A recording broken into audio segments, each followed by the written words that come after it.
বিসমিল্লাহির রহমানির রহিম। আসসালামু আলাইকুম ওয়া রাহমাতুল্লাহ। এক নজরে কুরআন সিরিজের নতুন পর্বে আপনাদের সবাইকে স্বাগতম। আজ আমরা আলোচনা করব পবিত্র কুরআনের ৭৩তম সূরা, সূরা আল মুজাম্মিল নিয়ে। এই সূরাটি মক্কি যুগের শুরুতে অবতীর্ণ হয়েছিল এবং এর আয়াত সংখ্যা ২০। চলুন এই অসাধারণ সূরাটির গভীরে প্রবেশ করি এবং এর বার্তাগুলো অনুধাবন করার চেষ্টা করি। সূরার নামের রহস্য। মুজাম্মিল শব্দের অর্থ কি? প্রথমেই আসি সূরার নামে। মুজাম্মিল অর্থ চাদর মুড়ি দেওয়া ব্যক্তি বা বস্ত্রাচ্ছাদিত। এই নামটি সরাসরি আমাদের প্রিয় নবী হযরত মুহাম্মদ সাল্লাল্লাহু আলাইহি ওয়াসাল্লামকে নির্দেশ করে। যখন তার ওপর প্রথম ওহী নাজিল হল, তিনি এক অভূতপূর্ব অভিজ্ঞতার পর কিছুটা কম্পন অনুভব করছিলেন। ঘরে ফিরে তিনি তার প্রিয়তমা স্ত্রী খাদিজা রাদিয়াল্লাহু আনহুকে বললেন, আমাকে চাদর দিয়ে ঢেকে দাও, আমাকে চাদর দিয়ে ঢেকে দাও। ঠিক এই অবস্থাকেই আল্লাহ সুবহানাহু ওয়া তাআলা অত্যন্ত স্নেহ ও ভালোবাসা দিয়ে সম্বোধন করে বলেছেন, ইয়া আইয়ুহাল মুজাম্মিল, অর্থাৎ হে চাদর মুড়ি দেওয়া ব্যক্তি। লক্ষ্য করার বিষয় হল, আল্লাহ পুরো কুরআনে কোথাও নবীজিকে তার নাম ধরে ডাকেননি, বরং বিভিন্ন সম্মানসূচক উপাধিতে ডেকেছেন। এটি তার প্রতি আল্লাহর সম্মান ও ভালোবাসার এক অনন্য নিদর্শন। শানে নুজুল বা নাজিলের প্রেক্ষাপট। এই সূরাটি নাজিলের প্রেক্ষাপট অত্যন্ত গুরুত্বপূর্ণ। হযরত আয়েশা রাদিয়াল্লাহু আনহু থেকে বর্ণিত হয়েছে, নবুয়াতের একেবারে শুরুর দিকে যখন এই সূরা নাজিল হয়, তখন ৫ ওয়াক্ত নামাজ ফরজ হয়নি। কিন্তু নবীজি সাল্লাল্লাহু আলাইহি ওয়াসাল্লাম এবং তার সাহাবীদের জন্য রাতের বেলা তাহাজ্জুদের নামাজ পড়া ওয়াজিব বা আবশ্যক ছিল। তারা সারা রাত জেগে ইবাদত করতেন, নামাজ পড়তেন, কুরআন তিলাওয়াত করতেন। দীর্ঘক্ষণ দাঁড়িয়ে থাকার কারণে তাদের পা ফুলে যেত। এই ইবাদত ছিল অত্যন্ত কষ্টসাধ্য। আল্লাহ তাআলা যখন দেখলেন তার বান্দাদের জন্য এটি কঠিন হয়ে যাচ্ছে, তখন তিনি এই সূরার শেষাংশ নাজিল করে বিধানটি সহজ করে দেন। তাহাজ্জুদের নামাজকে নফল বা ঐচ্ছিক করে দেওয়া হয় এবং এর পরিবর্তে ৫ ওয়াক্ত নামাজ ফরজ করা হয়। সূরার গঠন ও কেন্দ্রীয় বিষয়বস্তু। চলুন এবার সূরাটির গঠন এবং মূল বিষয়বস্তু এক নজরে দেখে নিই। সেন্ট্রাল থিম বা কেন্দ্রীয় বিষয়বস্তু হল নবী সাল্লাল্লাহু আলাইহি ওয়াসাল্লাম এর মিশন সফল করার জন্য তার আত্মিক ও মানসিক প্রস্তুতি গ্রহণ।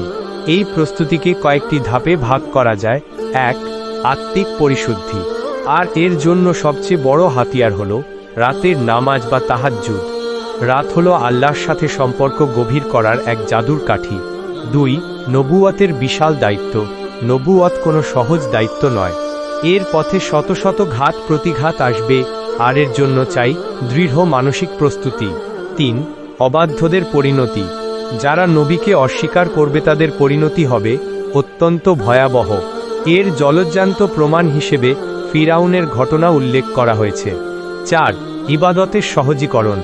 আল্লাহ তার বান্দাদের দুর্বলতা সম্পর্কে জানেন, তাই তিনি কঠিন বিধানকে সহজ করে দিয়েছেন, যাতে মানুষ দুনিয়ার কাজের পাশাপাশি আখিরাতের প্রস্তুতিও নিতে পারে। এই বিষয়বস্তুগুলোকে সূরাতে ৩টি প্রধান সেগমেন্ট বা অংশে ভাগ করা হয়েছে। প্রথমত দায়িত্ব। সূরার শুরুতে একজন দায়ী বা আল্লাহর পথে আহ্বানকারীর বৈশিষ্ট্য ও করণীয় তুলে ধরা হয়েছে। দ্বিতীয়ত অডিয়েন্স বা শ্রোতা। দায়ীর কথা শুনে মানুষ দুভাগে ভাগ হয়ে যাবে।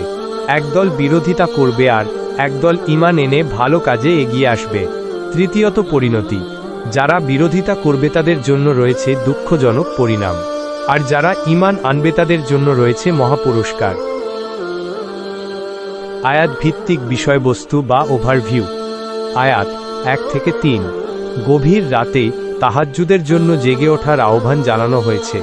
আয়াত ৪ থেকে ৫। রাতের নামাজের তিলাওয়াত হবে ধীরে সুস্থে সুন্দরভাবে, কেননা কুরআন হৃদয় দিয়ে উপলব্ধির জন্য ধীরতা জরুরি। আয়াত ৬ থেকে ৭। দিনের বেলা মানুষ থাকে ব্যস্তমুখর, তাই নফসের সঙ্গে লড়াই এবং কুরআনের বার্তা বোঝার জন্য রাতের সময়টাই বেশি উপযোগী। আয়াত ৮ থেকে ১০। তাহাজ্জুদ হল ধৈর্যশীলতা শেখার এক মহা ঔষধ। এটা আল্লাহকে স্মরণ করার এক চমৎকার উপলক্ষও বটে। আয়াত ১১ থেকে ১৪। ধন দৌলতের অহংকার দেখিয়ে যারা কুরআন প্রত্যাখ্যান করে তাদের এই সুখ অল্প সময়ের, অচিরেই আল্লাহ ওদেরকে পাকড়াও করবেন। আয়াত ১৫ থেকে ১৬। ফিরাউনের পরিণতি ও তা থেকে আমাদের জন্য শিক্ষা। আয়াত 17 থেকে 19। কিয়ামতের প্রচণ্ডতায় আকাশ পেটে চৌচির হবে। এমন যার চাষ, সে কেন সত্যের পথে ফিরে আসে না? আয়াত 20। তাহাজ্জুদের নামাজ নফল ঘোষণা। যার সেটুকু সম্বল মনে হয় কুরআন থেকে সে ততটুকু পড়বে। আয়াত 20। নামাজ কায়েম, জাকাত আদায় আর রবের বিধি নিষেধ মেনে চলার তাগিদ দেওয়া হয়েছে। আয়াত 20। ভালো কাজ কখনো হারিয়ে যায় না। ভালো কাজ যত অল্পই হোক তার বিনিময়ে আছে মহাপুরস্কার। রিফ্লেকশনস ও তাদাব্বুর আমাদের জন্য শিক্ষা। সূরা মুজাম্মিল থেকে আমরা কিছু গভীর শিক্ষা ও রিফ্লেকশন পাই। রিফ্লেকশন 1। তারাবিহ এবং তারতিল। বিশেষভাবে রাতের নামাজের জন্য তারতিল বা ধীরে সুস্থে তিলাওয়াতের বিধান দেওয়া হয়েছে, অথচ আমরা দুঃখজনকভাবে রমজান মাসে তারাবিহ নামাজে এর ঠিক উল্টোটা করি। খুব দ্রুততার সাথে কুরআন পাঠ করা হয়, যা কুরআনের প্রতি এক প্রকার অসম্মান। আমাদের মনে রাখতে হবে কুরআনের প্রতিটি হরফ স্পষ্টভাবে উচ্চারণ করে তিলাওয়াত করা আবশ্যক, নতুবা নামাজ হওয়া তো দূরের কথা, অভিশাপের কারণ হতে পারে। রিফ্লেকশন 2। কর্জে হাসানা বা উত্তম ঋণ। সূরার 20 নং আয়াতে আল্লাহকে কর্জে হাসানা দেওয়ার কথা বলা হয়েছে। সাধারণ ঋণ বা কর্জে ফেরত দেওয়ার সময় ও তারিখ নির্দিষ্ট থাকে, কিন্তু কর্জে হাসানা হলো এমন ঋণ যেখানে কোনো দিন তারিখ ঠিক করা হয় না, অর্থাৎ যখন তোমার সুবিধা হবে তখন দিও। আল্লাহ আমাদের কাছে দিনের পথে ব্যয় করা সময়, শ্রম ও অর্থকে কর্জে হাসানা হিসেবে চেয়েছেন। এর মানে হলো আমরা যা কিছু আল্লাহর জন্য করব তার প্রতিদান নগদ চাইব না। আল্লাহ তার ইচ্ছেমতো সময়ে দুনিয়াতে বা আখিরাতের উত্তম বিনিময়ে বহুগুণে বাড়িয়ে দেবেন। সূরা শুরু শেষ সম্পর্ক। সূরার শুরুতে নবীজিকে রাতে জেগে তাহাজ্জুদ ও কুরআন তিলাওয়াতের আদেশ দেওয়া হয়েছে, যেটা নবুয়াতের দায়িত্ব পালনে একরকম শারীরিক ও মানসিক প্রশিক্ষণ। সূরার মাঝে এসে দিনের বেলা সেই প্রশিক্ষণের বাস্তবায়ন তথা নামাজ, জাকাত, দান, সাদাকা ও অন্যান্য ভালো কাজ করতে বলা হয়েছে। আর সূরার শেষে এসে এসব স্যাক্রিফাইসের প্রতিদান ঘোষণা করা হয়েছে। 1 ক্ষমা, 2 রবের করুণা তথা জান্নাত। সূরার ফজিলত ও অন্যান্য সূরার সাথে সম্পর্ক। সবশেষে এই সূরার কিছু ফজিলত ও সম্পর্ক জেনে নিই। ফজিলত।